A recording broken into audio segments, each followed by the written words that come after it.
నమస్తే welcome to our channel. మాజీ మంత్రి జోగి రమేష్ కు ఉచ్చు బిగియనుందా? ఇప్పటికే అగ్రిగోల్డ్ భూముల వ్యవహారం తెరపైకి వచ్చింది. సిఐడి కూడా దర్యాప్తు చేస్తుంది.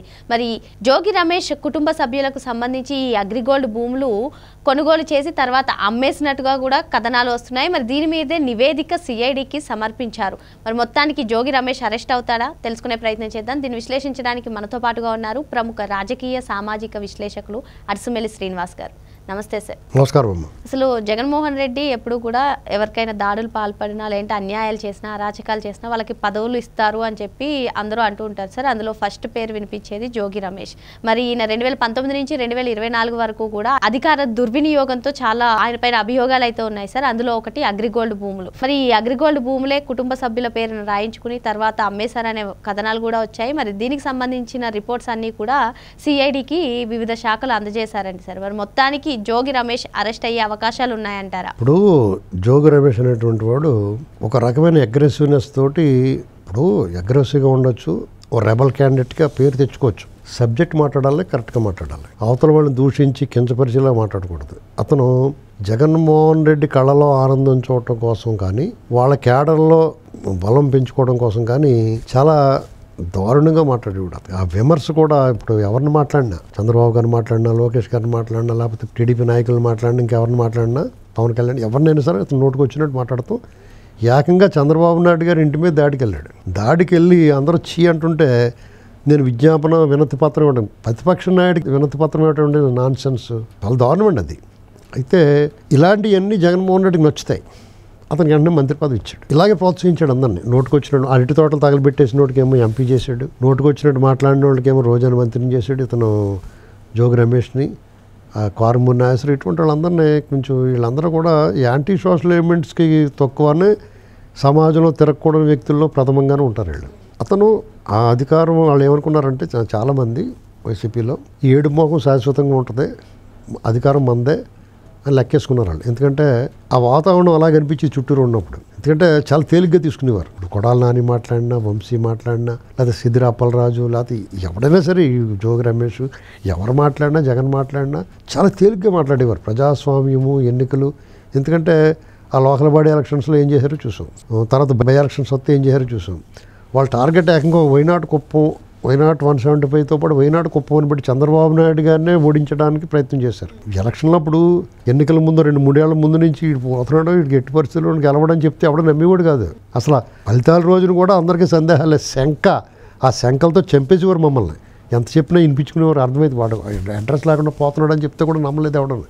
ఎందుకు సార్ అంత భయానక వాతావరణాన్ని? అంటే ఆ టైప్స్, ఎందుకంటే మీకు వ్యవస్థలు కూడా అలా పనిచేసినాయి. ఇతనికి తిరుగులేదు వ్యవస్థలు. ఎందుకంటే రఘురామకృష్ణరాజు గారు లాంటి ఎంపీని తీసుకెళ్ళి కొట్టేశాడు. దాని మీద అతను ఉన్నప్పుడు ఎలాగే చర్యలు తీసుకోలేరు. ఇంకా అప్పుడు న్యాయస్థానాలకు సుప్రీంకోర్టు దయ వల్ల బయటపడ్డాడు, లేదా చచ్చిపోతాడు. ఒక అమ్మాయిని తీసుకొచ్చి హీరోయిన్ని అలా చేశారు. అది మన ఎవరికి తెలియదు, తర్వాత ఎలక్షన్ అయిందని తెలిసింది.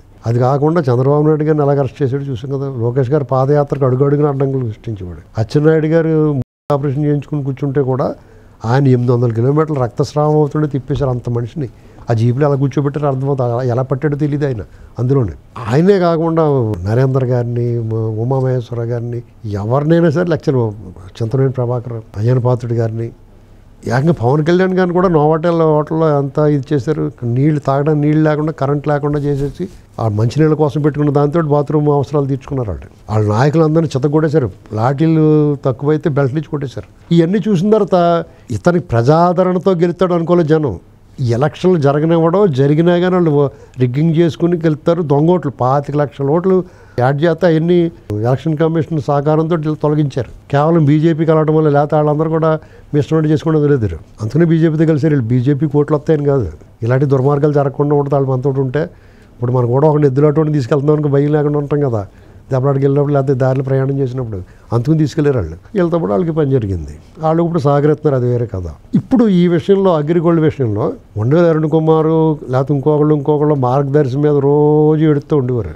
ఒక్కడు కూడా కంప్లైంట్ ఇవ్వకపోయినా మాకేం అన్యాయం జరగలేదే బాబు, మాకు చాలా బాగుంది వాళ్ళతో అన్నా కానీ వాళ్ళని ఆయన మీద కేసులు పెట్టేసి, ఆయన మీద విచారణ చేసి, ఆయన హాస్పిటల్లో ఉంటే బెడ్ మీద ఉన్న ఫోటోలు కూడా చూపించారు. చాలా దుర్మార్గం, అది తప్పది, అనైతికం. వీళ్ళు ఏం చేశారు, ఆ అగ్రిగోల్డ్ విషయంలో దాన్ని గుట్టుచప్పుడు కాకుండా ఆ భూములన్నీ రాయించుతూ వాళ్ళ ఆస్తులు, అగ్రిగోల్డ్ చేసిన స్కాము వాళ్ళ ఆస్తులతో పోల్చుకుంటే వాళ్ళ ఆస్తులు ఎక్కువ ఉన్నాయి. అది ఇమీడియట్గా డిస్పాజ్ చేసేసి బాధ్యతలు చేయాలి. ఆ కమ్యూనిస్టులు వాళ్ళు కూడా అప్పట్లో చంద్రబాబు గారు ఉన్నప్పుడు 14 నుంచి 19 వరకు రోజు గోల, 19 నుంచి 24 వరకు ప్లాస్టర్లు వేసేసారు, డబుల్ ప్లాస్టర్లు వేసేసారు. ఒక సింగిల్ ప్లాస్టర్ అయితే తీయాల్సి వస్తుందని డబుల్ ప్లాస్టర్ వేసేసుకున్నారు. ఇది పరిస్థితి. అప్పుడు ఆ భూములు వాళ్ళ కొడుకు పేరును రాయించేసుకుని మళ్ళీ దాన్ని తిరిగి అమ్మేసి ఆ స్కామ్లోకి వెళ్ళిపోయాడు. ఇప్పుడు దొరికారు. అంటే పాపం పండాలి, పాపం పుచ్చిపోయింది అంటారు కదా, పాపం పండిపోయి పుచ్చిపోయింది అనమాట. ఇప్పుడు బాగా పండితే తినేస్తారు, కానీ పుచ్చిపోయి పురుగట్టేసింది. డెఫినెట్గా దాని గురించే ఆ కేసుల్లో తన మీద రాకుండా ఉండటం కోసం అప్పుడప్పుడు మేము అంటాం తప్పే, మేము తప్పు చేసాం, చంద్రబాబు గారు మిస్సెస్ని అలాగ అనకూడదు, అలాగ అనకూడదు, నువ్వు చెప్పేది ఏంటి మా అందరికీ తెలుసు కాబట్టి చీయను ఉమ్మేశారు అందరూ. నువ్వు పశ్చాత్తాపానికి మించిన ప్రాయశ్చిత్తం లేదంటారు. మీరు పశ్చాత్తాపం పడితే ప్రాయశ్చిత్తం చేసుకుంటే మీ అంతటి మీరు ఏదో స్వయంగా క్షమాపణ చెప్తే వదిలిపోయే పాపాలు కాదు మీకు. మీ వైసీపీలో గతంలో మంత్రులు చేసి ఇలా తెగబడిన వాళ్ళకి, అరాచకాలు చేసిన వాళ్ళకి గరుడ పురాణంలో శిక్షలు వేయాలి. కుంభీ పాకం అంటారు, మలమల సలసల మరుగుతున్న నూనెలోని ఇప్పుడు చికెన్ రోస్ట్ వేయించేస్తారు కదా, అలా వేసేసి వేయించేయాలి వాళ్ళని. అంటే తర్వాత క్రిమి భోజనం అంటారు, సినిమాలో చూసుంటాను. జలగాలను తీసుకొచ్చి వాటిని ఒంటిండా పెడతారు, శోభ రక్తం పీల్చేస్తాయి. ఇలాంటి శిక్షలు వేయాలి. సోలదండన అంటే కూర్చోబెడతారు అన్నమాట. ఐస్ పూలు గుచ్చేస్తారు చూసారు, ఐస్ ఫ్రూట్కి అలా గుచ్చేయాలి వాళ్ళకి, సోలదండం చేయాలి, ఇలాంటి పనులు చేయాలి వాళ్ళకి. అప్పుడే గరుడ పురాణంలో మామూలు మన ఇండియన్ శిక్షా స్మృతి వాడకూడదు.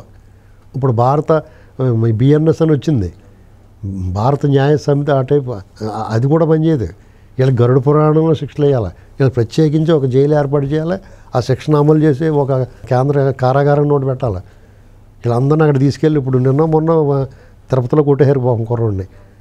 ఆ కుర్రోడి చేత ఏం చెప్పిస్తున్నారు, నాకు మా అన్నయ్య నన్ను మందలించాడు అంటున్నాడు. అది మందలిత్తమైంది, అంత అహంకరించి కొట్టేసి. వీళ్ళు ఎలాంటి మనుషులు ఇవాళకి అధికారం కోల్పోయిన తర్వాత కూడా వాళ్ళ దౌర్జన్యం ఆగలేదంటే ఆ తిరుపతిలో ఉన్న తెలుగుదేశం కూటమికి సంబంధించిన ప్రజాప్రతినిధులు అందరూ కూడా వాళ్ళు సిగ్గులేదని అర్థమవుతుంది, వాళ్ళు బుద్ధి లేదని అర్థమవుతుంది. ఎందుకంటే నీ పక్కన జరుగుతుంది అది. మీరు పవర్ఫుల్గా ఉండి ఇటువంటి వ్యవహారాలు జరగనివ్వకుండా మీరు అడ్డుకోవాల్సింది పోయి వాళ్ళతో కొమ్మక్కి అయిపోయామని డౌట్ నాకు. లేదా ఏంటంటే అంత ధైర్యం ఎలా చేస్తాడు అతను? ఒక దళితుడిని మామూలు కొడితేనే రాజ్యాంగ రక్షణలోనే దళితుడిని తీసుకుని కొట్టాడు. మరి ఇక్కడ జోగి రమేష్ అయినా ఎవరైనా సరే వీళ్ళు సంవత్సరం 11, 12, 13 నెలల పాటు వీళ్ళు ఇలాంటి విషయాల్లో ఉదాసీనంగా ఉన్నారా లేకపోతే తర్వాత చూద్దామని ఊరుకున్నారో తెలియదు. కానీ వాళ్ళందరికీ మళ్ళీ ఊడిపోయిన కూరలు మళ్ళీ మొలిచినాయి, కొమ్ములు వచ్చినాయి, మళ్ళీ ఆ కొమ్ములతో కొమ్మేస్తున్నారు. కాబట్టి ఆ కొమ్ములు ఇరిచేయాలి, కూరలు పీకేయాలి, గోళ్ళు ఒలిచేయాలి, ఏ కీలు కాకీలు విరిచేయాలి. జోగి రమేష్ పైన ఈ అగ్రిగోల్డ్ భూముల వ్యవహారం తెరపైకి వచ్చిందని, ఆయన అరెస్ట్ అయ్యే అవకాశాలు ఉన్నాయని, ఆయన పైన వెంటనే చర్యలు తీసుకోవాలని చెప్పి ప్రభుత్వాన్ని డిమాండ్ చేస్తున్నారు. మరో అంశంతో మళ్ళీ కలుద్దాం. Thank you.